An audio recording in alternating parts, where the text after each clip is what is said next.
Polls are now open in Taiwan, and millions are expected to vote this weekend in the presidential election. The race is largely seen as a choice between a stronger independence from China or opening a relationship with Beijing. The U.S. has already accused China, which claims Taiwan is its territory, of trying to influence the race in favor of a party that backs some of its objectives. CBS News senior foreign correspondent Elizabeth Palmer reports. Democracy in Taiwan is visibly alive and well. There are three main presidential candidates, multiple parties, and almost 20 million enthusiastic voters. But the man dominating this election doesn't even live here. Xi Jinping, China's president, who claims Taiwan belongs to China and said so again 2 weeks ago in his New Year's address. But very few here, used to the freedom of a democratic system, would accept China's Communist Party taking over.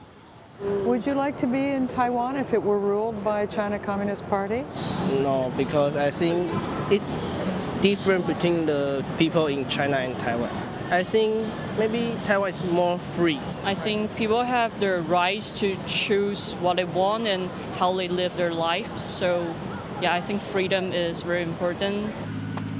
Taiwan's military is being beefed up with billions in U.S. help, both for training and for weapons, to deter a Chinese military invasion.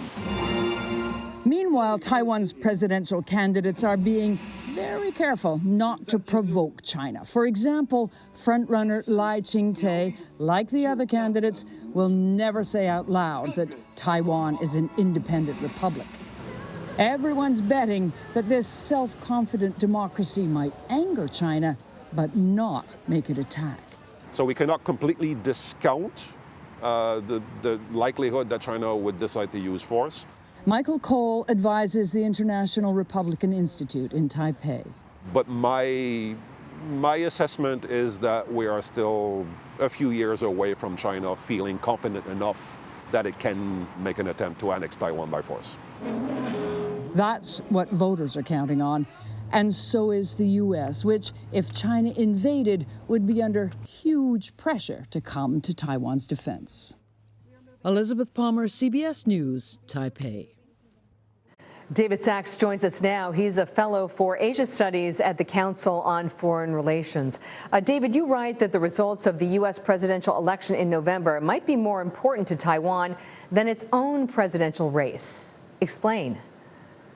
Yeah, you have an amazing contrast here between President Biden, who has stated on 4 occasions that the United States would come to Taiwan's defense militarily if China used force against it, while Donald Trump recently, criticized Taiwan, claiming that it took away the United States semiconductor industry. According to some reports, when he was president, he questioned what the United States would benefit from coming to Taiwan's defense.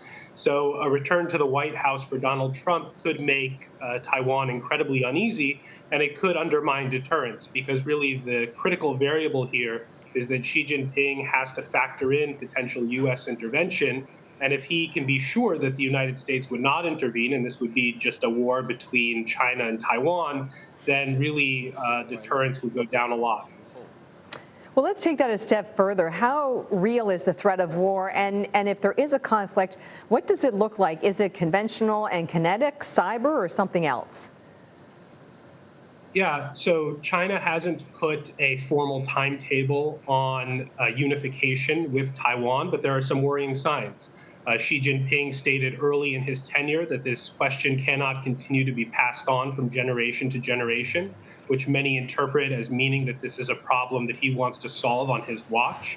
He has said that unification with Taiwan is the, quote, essence of China's rejuvenation, which he has said has to be completed by 2049, the 100th anniversary of the establishment of the People's Republic of China.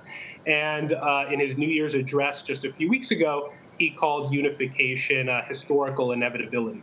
So while he hasn't said this has to be accomplished this year, next year, or in this decade, you can at least put an implicit timetable on it of 2049, if not sooner.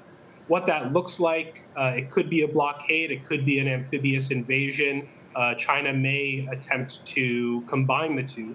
What I would argue is that even though China is really increasing the coercion against Taiwan, and we've seen that through military, economic, and disinformation and other means, I don't think that's really going to give it the political objective that it seeks, which is unification.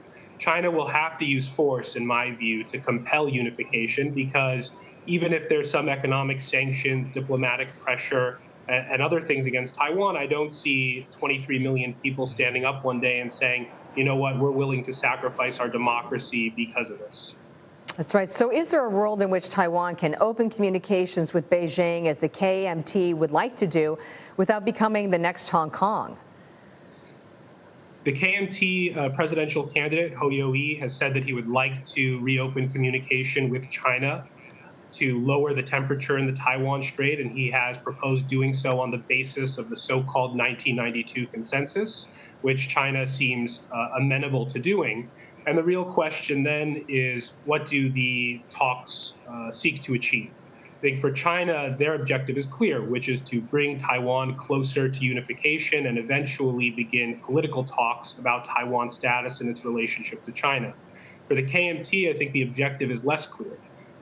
They would like to restart some cultural exchanges, people-to-people contacts, tourism, and potentially also negotiate a follow-on economic pact with China. But then the criticism from the DPP, the party currently in power, is that that might then close some of Taiwan's options. If its economy is overly dependent on China, that gives China leverage in negotiations. And really what Taiwan should be doing is not doubling down on its trade and economic dependence with China, but diversifying away from China.